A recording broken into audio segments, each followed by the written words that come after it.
வணக்கம் ஃப்ரெண்ட்ஸ். நம்ம தமிழக கூட்டுறவு துறையிலிருந்து இப்போ வேலைவாய்ப்புக்கான அறிவிப்பு வெளியிட்டிருக்காங்க. என்னென்ன விதமான கேட்டகரின்னு எடுத்துட்டிங்கன்னா, அலுவலக உதவியாளர், விற்பனையாளர், மேற்பார்வையாளர் அப்படின்னு சொல்லி 3 விதமான கேட்டகரியில் இப்போ வேகன்சி கொடுத்துருக்காங்க.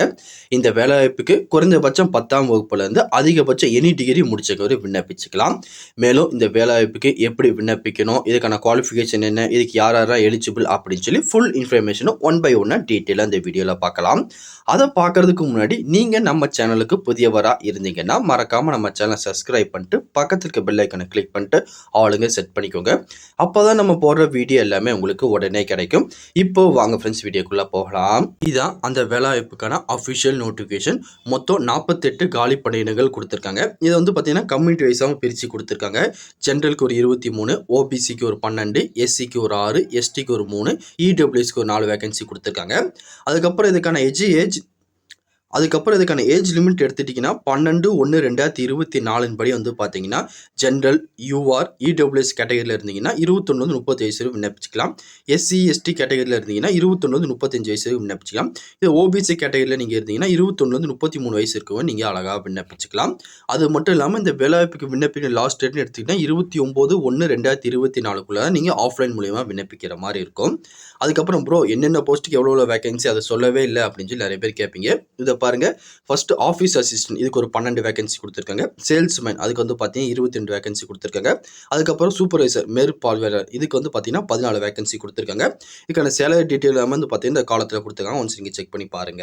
அப்புறம் இதுக்கான குவாலிஃபிகேஷன் எடுத்துட்டிங்கன்னா ஆஃபீஸ் அசிஸ்டன்ட் அலுவலக உதவியாளருக்கு நீங்கள் 10ஆம் வகுப்பு தேர்ச்சி பெற்றிருந்தால் போதும். அப்படி நீங்கள் ஐடிஐ முடிச்சுலாம் அப்ளை பண்ணிக்கலாம். 12th முடிச்சுலாம் அப்ளை பண்ணிக்கலாம். அதுக்கு மேலே நீங்கள் டிகிரி டிப்ளமோ என்ன முடிச்சது நீங்கள் எலிஜிபிள் தான் அப்ளை பண்ணிக்கலாம். அதுக்கப்புறம் சேல்ஸ்மேனுக்கு பார்த்தீங்கன்னா நீங்கள் 12ஆம் வகுப்பு தேர்ச்சி பெற்றிருக்கோம், இல்லை ஐடிஐ முடிச்சிக்கும், இல்லை எனி டிப்ளமோ முடிச்சா நீங்கள் எலிஜிபிளாக அதுக்கு நீங்கள் அப்ளை பண்ணிக்கலாம். அதுக்கப்புறம் சூப்பர்வைசர்னு எடுத்துட்டிங்கன்னா எனி டிகிரி முடிச்சவங்க மட்டும் இதுக்கு அப்ளை பண்ண முடியும். 10th 12th முடிச்சவங்க இதுக்கு அப்ளை பண்ண முடியாது. ஏதாச்சும் ஒரு டிகிரி முடிச்சிருந்தா நீங்கள் எலிஜிபிளாக அதுக்கு நீங்கள் அப்ளை பண்ணிக்கலாம். அதுக்கப்புறம் இதுக்கான செலக்ஷன் ப்ராசஸ்ன்னு எடுத்துக்கிட்டா ஃபர்ஸ்ட் ரைட்டிங் எக்ஸாமினேஷன் கண்டக்ட் பண்ணுவாங்க. அதுக்கப்புறம் உங்கள் சிவி சர்டிஃபிகேட் வெரிஃபிகேஷன் இருக்கும். அதுக்கப்புறம் உங்கள் பர்சனல் இன்டர்வியூ இருக்கும். இந்த 3 மெத்தட் மூலியமாக பார்த்தீங்கன்னா உங்கள் செலக்ஷன் ப்ராசஸ் எல்லாமே கண்டக்ட் பண்ணிட்டு இருக்காங்க. அதுக்கப்புறம் இதுக்கான எக்ஸாமினேஷன் பேட்டர்ன் எடுத்துட்டிங்கன்னா ஜென்ரல் நாலேஜ், அதுக்கப்புறம் மேக்ஸு, அக்ரிகல்ச்சர், அதுக்கப்புறம் பார்த்தீங்கன்னா கோஆப்ரேட்டிவ் மேனேஜ் இந்த எல்லாமே பார்த்தீங்கன்னா கலந்து அவங்க எக்ஸாமினேஷன் கேட்பாங்க. மொத்தம் பார்த்தீங்கன்னா ஒரு 100 மார்க் எக்ஸாமினேஷன் உங்களுக்கு நடைபெறும். 1.5 மணி நேரம் உங்களுக்கு கொடுப்பாங்க. டோட்டலாக பார்த்தீங்கன்னா 100 மார்க் எக்ஸாமினேஷன் உங்களுக்கு நடைபெறும். அதுக்கப்புறம் இதுக்கான அப்ளிகேஷன் ஃபீஸ் பார்த்தீங்கன்னா கண்டிப்பாக நீங்கள் பே பண்ணுற மாதிரி இருக்கும். ஒன்ஸ் பார்த்தீங்கன்னா ஜென்ரல், யூஆர், இடபிள்யூஎஸ் கேட்டகரியில் இருந்தீங்கன்னா ஒரு 500 அப்ளிகேஷன் ஃபீஸும், எஸ்சி எஸ்டியாக இருந்தீங்கன்னா 250 அப்ளிகேஷன் ஃபீஸும் பார்த்தீங்கன்னா நீங்கள் பேமெண்ட் பண்ணுற மாதிரி இருக்கும். அப்ளிகேஷன் ஃபீஸுக்கான அக்கௌண்ட் நம்பர் கொடுத்துருக்காங்க. ஒன்ஸ் இந்த அக்கௌண்ட் நம்பருக்கு நீங்கள் பேமெண்ட் பண்ணிவிட்டு அதோட ரிசிப்ட் பார்த்தீங்கன்னா உங்கள் அப்ளிகேஷன் ஃபார்மோடு நீங்கள் அட்டாச் பண்ணி அனுப்பணும் அப்படின்னு சொல்லி கொடுத்துருக்காங்க. நீங்கள் ஆன்லைன் பேமெண்ட் மூலியமாக பண்ணிக்கலாம், இல்லை அந்த பேங்க்கில் போய் பார்த்தீங்கன்னா செல்லா மூலியமாக நீங்கள் டெபாசிட் பண்ணிட்டு அதுக்கான ரிசிப்ட் பார்த்தீங்கன்னா இதோட அட்டாச் பண்ணிக்கோங்க. அதுக்கப்புறம் இந்த வேலைவாய்ப்புக்கான அப்ளிகேஷன் ஃபார்ம் எப்படி ஃபில் பண்ணுறது அப்படின்னு சொல்லி யாருக்கும் ஒரு டவுட் வரும். ஃபர்ஸ்ட் பார்த்தீங்கன்னா அந்த அப்ளிகேஷன் ஃபார்ம் எப்படி ஃபில் பண்ணுறது அப்படின்னு சொல்லி டீட்டெயிலாக பார்க்கலாம். இதுதான் அந்த வேலைவாய்ப்புக்கான அஃபிஷியல் அப்ளிகேஷன் ஃபார்ம். ஜஸ்ட் பார்த்தீங்கன்னா நீங்கள் இதை பிரிண்ட் அவுட் எடுத்துக்கோங்க. எடுத்து முடிச்சு சைடில் பார்த்தீங்கன்னா உங்கள் ஃபோட்டோவில் பேஸ்ட் பண்ணிட்டு மேலே பார்த்தீங்கன்னா சிக்னேச்சர் கொடுத்துருங்க. கொடுத்து முடிச்சு நீங்கள் என்ன போஸ்ட்டுக்கு அப்ளை பண்ண போகிறீங்க அந்த போஸ்ட் டைம் இதில் கொடுத்துருங்க. அதுக்கப்புறம் உங்கள் பேர் பார்த்தீங்கன்னா பிளாக் லெட்டரில் கொடுத்துருங்க. அதுக்கப்புறம் உங்கள் பிறந்த தேதி, அதுக்கப்புறம் பார்த்தீங்கன்னா 12/1/2024 அன்றைக்கி உங்களுக்கு என்ன வயசோ அதை பார்த்தீங்கன்னா டீட்டெயிலாக கொடுத்துருங்க. அதுக்கப்புறம் நீங்கள் எது ஏஜ் ரிலாக்ஸேஷனுக்காக பார்த்தீங்கன்னா நீங்கள் கொடுக்குறீங்க, நீங்கள் எதாவது கம்யூனிட்டி வைஸில் உங்கள் குவாலிஃபிகேஷன் கொடுக்கிங்கன்னா எஸ் கொடுங்க, அப்படிலாம் பார்த்தீங்கன்னா நோ கொடுத்துருங்க. அதுக்கப்புறம் உங்கள் ஜெண்டர் கேட்டுக்கோங்க, ஆண், பெண், இல்லை 3ஆம் பாலினத்தை இனம் பார்த்தீங்கன்னா அது டீட்டெயிலாக கொடுத்துருங்க. அதுக்கப்புறம் உங்கள் தந்தை, கணவர் அல்லது பாதுகாப்பு பேர் பார்த்தீங்கன்னா டீட்டெயிலாக மென்ஷன் பண்ணிடுங்க. அதுக்கப்புறம் பார்த்தீங்கன்னா உங்கள் நிரந்தர முகவரி கேட்டிருக்காங்க, அதுக்கப்புறம் தற்கால முகவரி கேட்டிருக்காங்க, அதுக்கப்புறம் உங்கள் கான்டாக்ட் நம்பரு, உங்களோட இமெயில் ஐடி, அதுக்கப்புறம் உங்கள் எஜுகேஷன் குவாலிஃபிகேஷன் நீங்கள் ஹையராக என்ன முடிச்சிருக்கீங்களோ அதை பார்த்தீங்கன்னா டீட்டெயிலாக கொடுத்துருங்க. அப்புறம் நீங்கள் என்ன மீடியத்தில் படிச்சிங்க, தமிழ் மீடியமாக இங்கிலீஷ் மீடியமாக கேட்டிருக்காங்க, அதை டீட்டெயிலாக கொடுத்துக்கோங்க.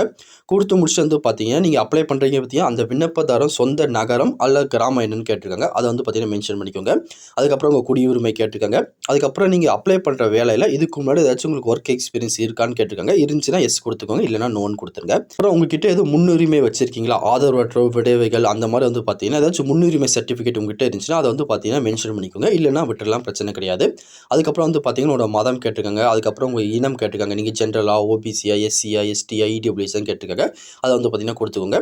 அதுக்கப்புறம் உங்களோட உட்பிரிவு என்ன அப்படின்னு சொல்லி கேட்டிருக்காங்க. அதையும் மென்ஷன் பண்ணிக்கோங்க. அதுக்கப்புறம் வந்து பார்த்தீங்கன்னா நீங்கள் எம்ப்ளாய்மெண்ட் ஆஃபீஸில் பதிவு பண்ணியிருந்தீங்கன்னா அதோட நம்பர் வந்து பார்த்தீங்கன்னா கொடுத்துருங்க. அப்படி இல்லைனா விட்டுருங்க, ஒன்றும் பிரச்சனை கிடையாது. அதுக்கப்புறம் வந்து பார்த்தீங்கன்னா இங்கே இடம், நாள், அதுக்கப்புறம் உங்கள் சிக்னேச்சர் இங்கே பண்ணிடுங்க. பண்ணி முடிச்சுட்டு இந்த அப்ளிகேஷன் ஃபார்ம் வந்து பார்த்தீங்கன்னா எந்த அட்ரஸ் நீங்கள் அனுப்பணும்னா நோட்டிஃபிகேஷனே வந்து பார்த்தீங்கன்னா அதுக்கான அட்ரஸ் கொடுத்துருக்காங்க. ஒன்ஸ் அஃபிஷியல் நோட்டிஃபிகேஷனில் போங்க, அந்த அட்ரஸ் உங்களுக்கு ஷோ பண்ணுவாங்க. இதான் நீங்கள் அந்த அப்ளிகேஷன் ஃபார்மை சென்ட் பண்ணியிருக்கான address. South Indian multi stage agriculture cooperative society head office town hall campus near old bus stand Vellore. இந்த அட்ரஸ்க்கு நீங்கள் வந்து பார்த்தீங்கன்னா அப்ளிகேஷன் ஃபார்மை சென்ட் பண்ணணும். அதுக்கப்புறம் உங்கள் அப்ளிகேஷன் ஃபார்மோட நீங்கள் என்னென்ன டாக்குமெண்ட்லாம் அட்டாச் பண்ணணும்னு சொல்லி கொடுத்துருக்காங்க. முதல்ல உங்கள் 10th மார்க் ஷீட்டு, அதுக்கப்புறம் 12th மார்க் ஷீட்டு, அதுக்கப்புறம் நீங்கள் டிகிரி டிப்ளமோ எதுவும் முடிச்சிருந்தீங்க அதோட மார்க் ஷீட்டை அட்டாச் பண்ணிக்கோங்க. அதுக்கப்புறம் உங்கள் கம்யூனிட்டி சர்டிஃபிகேட், ஆதார் கார்டு, 2 வந்து பார்த்தீங்கன்னா ரீசெண்டாக எடுத்த ஃபோட்டோ, இது எல்லாமே வந்து பார்த்தீங்கன்னா நீங்கள் அட்டாச் பண்ணிக்கோங்க. இந்த 6 டாக்குமெண்ட்டும் கம்பல்சரியாக நீங்கள் அட்டாச் பண்ணியே ஆகணும். அது போக உங்கள்கிட்ட இன்கம் சர்டிஃபிகேட் இருந்தால் நீங்கள் ஆட் பண்ணிக்கலாம், எக்ஸ்பீரியன்ஸ் சர்டிஃபிகேட் இருந்தால் ஆட் பண்ணிக்கலாம், அதுபோல் டெக்னிக்கல் குவாலிஃபிகேஷன் சர்டிஃபிகேட் இருந்தால் நீங்கள் ஆட் பண்ணிக்கலாம், இல்லைனா பிரச்சனை கிடையாது, ஒன்றுமே நீங்கள் ஆட் பண்ண வேண்டாம். அதுக்கப்புறம் உங்ககிட்ட வந்து typing, MS office, driving skill இருந்துச்சுன்னா எக்ஸ்ட்ரா ப்ரிஃபரன்ஸ் கொடுப்போம் அப்படின்னு சொல்லி அவங்க மென்ஷன் பண்ணியிருக்காங்க. இருக்கணும் கட்டாயம் கிடையாது, இருந்துச்சா உங்களுக்கு முன்னுரிமை கொடுப்பாங்க. அது போக 24x10 சென்டிமீட்டரில் செல்ஃப் அட்டஸ்டேட் பண்ண கவரில் ஒரு 27 ரூபா ஸ்டாம்ப் ஒட்டி இந்த அப்ளிகேஷன் ஃபார்மோடு நீங்கள் அட்டாச் பண்ணிடுங்க. அப்போ தான் உங்களுக்கு இன்டர்வியூக்கு வந்து பார்த்தீங்கன்னா கால் லெட்டர் அனுப்புவாங்க, எக்ஸாமினேஷன் எல்லாத்துக்குமே வந்து பார்த்தீங்கன்னா கால் லெட்டர் அனுப்புறதுக்கு ஈஸியாகவே இருக்கும். அப்ளிகேஷன் ஃபார்ம் இந்த டாக்குமெண்ட் எல்லாமே அட்டாச் பண்ணி அவங்க சொல்லியிருக்க மாதிரி இந்த அட்ரஸ்க்கு அவங்க குறிப்பிட்டிருக்க டேட்டுக்குள்ளே நீங்கள் சென்ட் பண்ணி வச்சுருங்க. வேறு எதுவும் இதை பற்றி உங்களுக்கு டவுட் இருந்தாலும் கீழே கமெண்ட் செக்ஷனில் தெரிவிங்க, கண்டிப்பாக உங்களுக்கு நான் கிளியர் பண்ணி தரேன். இந்த பதிவு கண்டிப்பாக உங்களுக்கு பயனுள்ளதாக இருக்கும்னு நினைக்கிறேன். தெரியாத உங்கள் ஃப்ரெண்ட்ஸ்க்கு இந்த வீடியோ ஷேர் பண்ணுங்கள், பிடிச்சிருந்தா லைக் பண்ணுங்கள். அடுத்த ஒரு வீடியோ சந்திக்கலாம். Thank you and bye bye friends.